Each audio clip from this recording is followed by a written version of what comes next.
Greetings and welcome back to Big Bacon's Collection. Today we're going to be looking at the G.I. Joe Pursuit of Cobra Temple Guardian Snake Eyes, I believe was the name. Ooh, excuse me.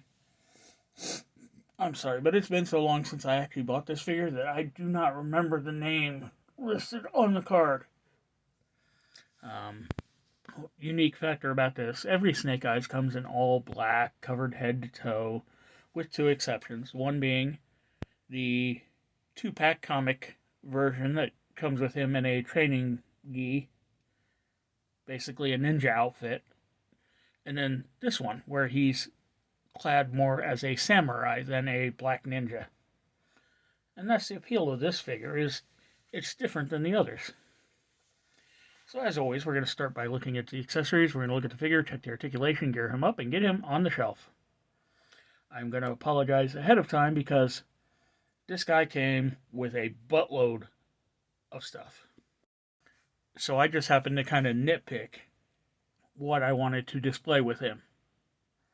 He came with like 3 or 4 different helmets, hoods, masks, whatever the case may be. I picked the one I like best because it matched the rest of the attire. So we're going to start off with the easy one here. This is the helmet I chose for him. It's got a cloth underside, and then a metal face mask and forehead guard. There's an eye slot opening, so he can actually see out of it, and you can see his eyes. And we'll get to that in a minute. It's very soft, very pliable. So getting it on and off is not a huge issue. Next up, we've got a set of fighting hooks. Not sure what they're cast in, but they do have a really nice metallic silver paint on them. Red paint for the handles. Sculpting, I mean, there's beveled edging. All in all, these things look really nice. And then we have this, and I can blame nobody but myself for this. The problem with storing something long term is that eventually something will shift onto it and will cause it to bend slightly. And that's the case of what happened here. These ended up getting bent because I forgot to separate them before putting them into storage. But there is a 2-piece sheath system for his back. You can remove this inner one and just have a single sword sheath. No problem.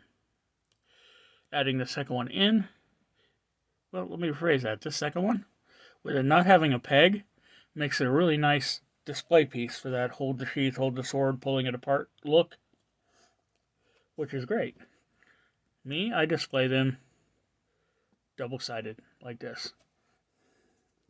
And then we get 2 of the swords, which, because they were in the sheath, have met a similar fate. Now these are cast in flat black. You can see the blood grooving in there, a little bit of beveling to the edge.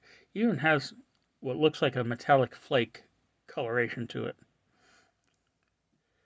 Sculpting is nicely done. There's no paint, but there's no paint really needed necessarily for this type of piece. And they do just very simply slide into the sheath. This one's a little bit better than the other one, but it is cast, shaped the exact same. Now moving on to the figure. As I said, this guy's cast is attired more as a samurai than a ninja. Oh, I did forget. He also comes with one of the G.I. Joe 25th anniversary style stands. Snake eyes on the front. So up here we've got a head with a face mask and a headband. And I just want to point something out real. Look, blonde hair. Blue eye. Di Lorenzo Bonaventura. Look, Look.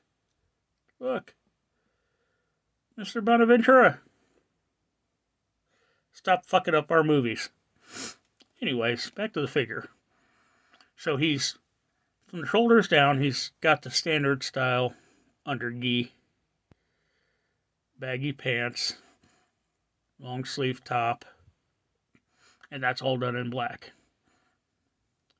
Now, he does have a tie-on belt with a pouch in the back.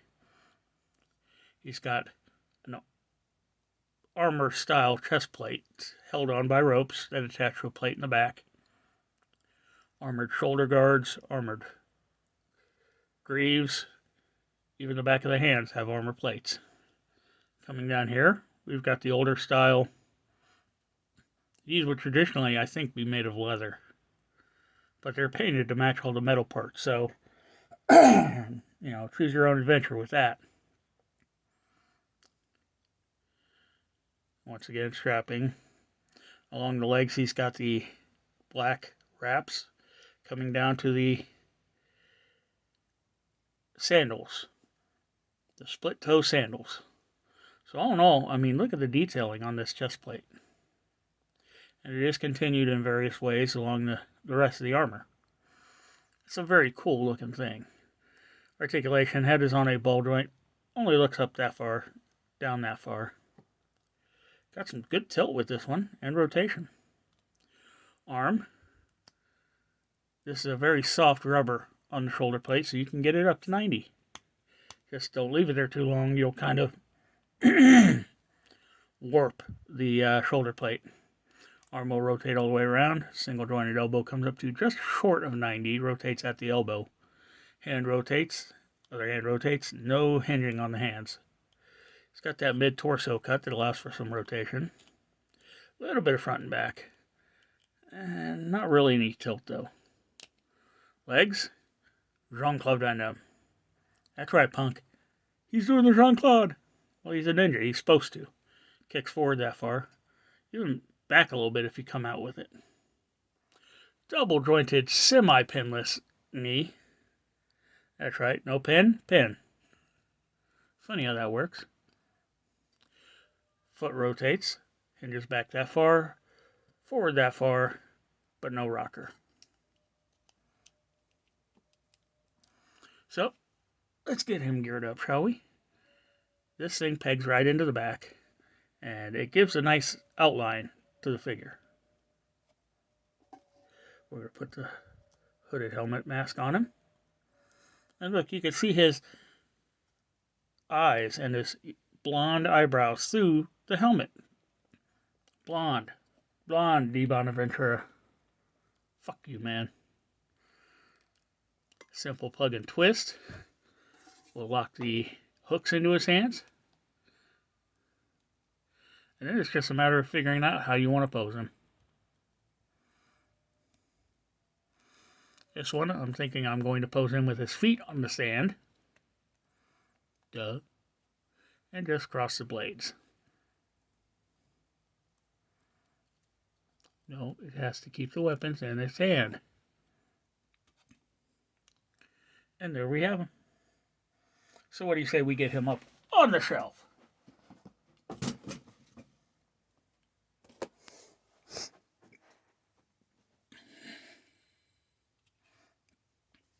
And there you have it. Once again, thanks for tuning in. Be sure to subscribe, like, share, comment, hit that notification bell. And be sure to tune in tomorrow where we debut a new line. I'll see you next time.